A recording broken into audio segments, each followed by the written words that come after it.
जाति व्यवस्था सामाजिक बुराई है जो प्राचीन काल से भारतीय समाज में मौजूद है। लोगों को ब्राह्मण, क्षत्रिय, वैश्य और शूद्र श्रेणियों में विभाजित किया गया है और सदियों से इसे ढोया जा रहा है।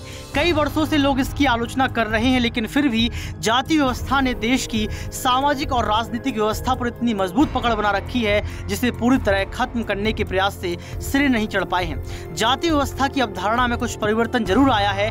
इसकी मान्यताएं अब उतनी रूढ़िवादी नहीं रही हैं जितनी पहले हुआ करती थी। इसके बावजूद भी यह बुराई लोगों के धार्मिक, सामाजिक और राजनीतिक जीवन पर असर डाल रही है। पहाड़ी प्रदेश हिमाचल से अन्य राज्यों में इससे लगातार बुराई पैदा होती है। छूत और अछूत की भावना लगातार फैल रही है, जहां यदा कदा ऐसे मामले सामने आते रहते हैं जो सभ्य समाज व समानता के अधिकार की अवधारणा को ठेंगा दिखाते हुए प्रतीत होते हैं। यानी कि आप समझ सकते हैं कि हम एक धर्म, एक जाति की बात करते हैं, हम यहाँ पर भेदभाव खत्म करने की बात करते हैं, तो वहीं हम लोग आज भी देखें तो कई सारे क्षेत्र, गांव, कस्बे ऐसे हैं जहां लगातार जातिगत भेदभाव किया जा रहा है और सरकार यहाँ पर लोकतंत्र में जो है कुर्सी पर बैठने के लिए लोकतंत्र की खून से अपने आप को सींचने में लगी है। लेकिन यहाँ पर लोग आपस में लड़ भिड़ कर, छूत अछूत होकर, छोटी नीची बात कर कर आपस को मार कूट रहे हैं और अपने आप को ही जो है यहाँ पर सर्वोच्च बनाने में लगे हैं। तो क्या सरकार यहाँ पर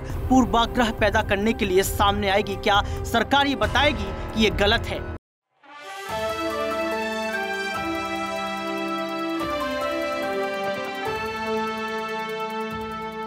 नेक्स्ट 9 न्यूज पॉलिटिकल बाइट के खास प्रोग्राम खबरों पर खेला में आपका स्वागत है। मैं हूं आपके साथ ऋतिक सविता।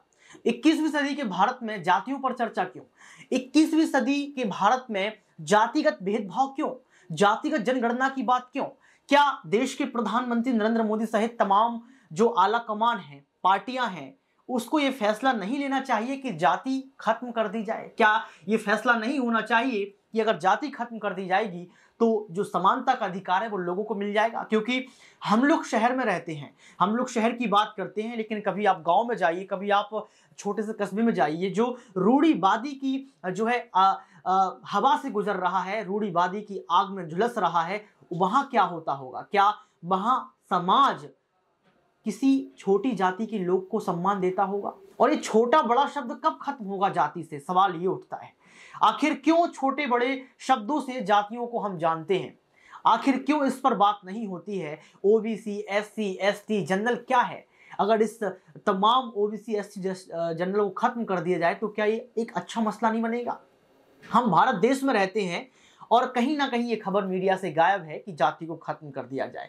मेरा मानना यही है कि अगर जाति खत्म हो जाएगी और हम अपने नाम के पीछे भारतीय लिखना शुरू कर देंगे कि ऋतिक भारतीय, आपका नाम अगर सुरेश है तो सुरेश भारतीय, अगर आपका नाम अमन है तो अमन भारतीय, आपका नाम सुमित है तो सुमित भारतीय, अगर हम इस बात को लिखते हैं तो कहीं ना कहीं पता चलता है कि हमारी पहचान भारत से है, हम किसी जाति से नहीं है और कहीं ना कहीं मतभेद और भेदभाव भी खत्म हो जाएगा। लेकिन हम जातियों की बात करते आए हैं।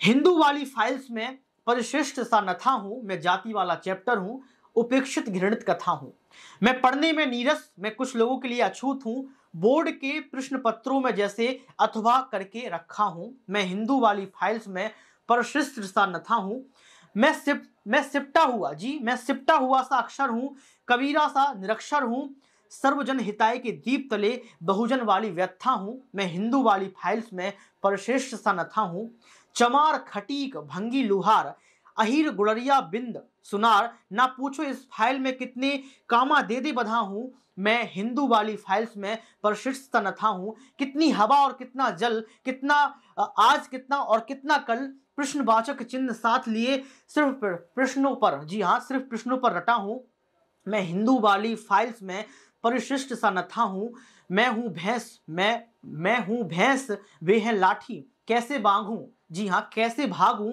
बघा हूं काठी, उनकी मलाई की खातिर मैं दही सा मथा हूं, मैं हिंदू वाली फाइल्स में परिशिष्ट सा नथा हूं। ये तमाम पंक्तियों के शब्द ये बताते हैं कि किस तरीके से जातियों को जो है निचोड़ दिया है, किस तरीके से किसी जाति को उसके काम से या उसके जो पिछला रहा है रूढ़िवादी समाज, 21वीं सदी की पहले की बात कर लें या फिर रूढ़िवादी समाज जो भारत में रहा है उसकी बात कर लें, उससे उसके तुलनात्मक रूप से उसको देखा जाता है, उसको कहा जाता है कि अबे तेरा ये काम है, अरे तेरा ये काम है, ये गलत है, ये बिल्कुल गलत है। तो मुझे ये पंक्ति इसलिए पढ़ने पड़ी, इन पंक्तियों का आशय आपको इसलिए बताना पड़ा कि आज इन पंक्तियों को पढ़ने के बाद बहुत लोग ऐसे होंगे जो अपने आप को छोटा महसूस करते होंगे।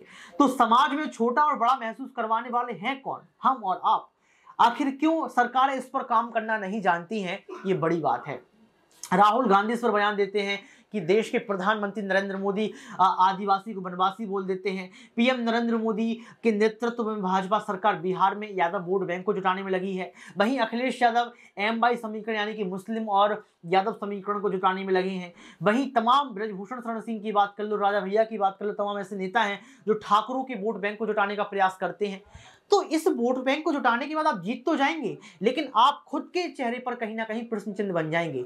तो खबरों पर खेला में हमने इस मुद्दे को इसलिए आज उठाया क्योंकि मीडिया इस पर बात करने के लिए तैयार नहीं है, मीडिया इस पर बात नहीं कर पा रहा है, क्योंकि मीडिया को लगता है कि इस पर हम बात करेंगे तो कहीं ना कहीं हमारा चैनल बंद हो जाएगा। मीडिया को लगता है कि जो 500 करोड़ 1000 करोड़ रुपए जो सालाना मीडिया को दिया जाता है वो पैसा बंद हो जाएगा, हमारा पेट नहीं पलेगा। लेकिन अगर एक बार सच बोल दे मीडिया कि जातिगत मतभेद जो है वो खत्म हो जाए तो कहीं सही रहेगा। अगर हर कोई अपने नाम के पीछे भारतीय लिखे तो खबरों पर खेला हो सकता है, यानी कि खबर पे खेला जा सकता है। इस खबर पे मैं इसलिए आज खेल रहा हूं, खबर को इसलिए आपको बता रहा हूं क्योंकि हर किसी का दर्द ये होता होगा कि जातिगत मतभेद क्यों, जातिगत मतभेद अगर रखा जा रहा है इसका मतलब ये होगा कि आप कहीं ना कहीं जो है पीछे हट रहे हैं।